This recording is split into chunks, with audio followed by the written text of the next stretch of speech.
Bonjour père, vous allez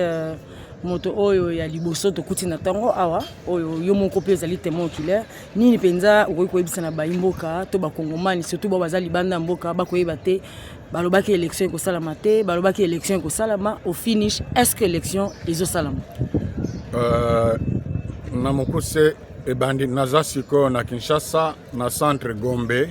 centre oyo normalement ezali esengeli kozala centre ya liboso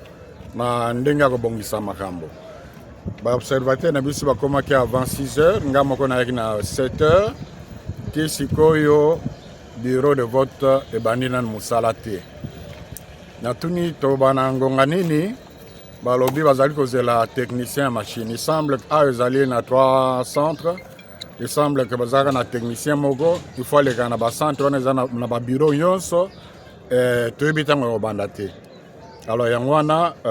nazongi pamba te équipe na biso ya baobservateur baza kozwa information na niveau ya pays mobimba na 10 heures naokende sikoyo kosala communiqué totala epai wapi babandi na lere epai wapi babandi te epai wapi ekosalema lelo te conclusion tokozwa na poko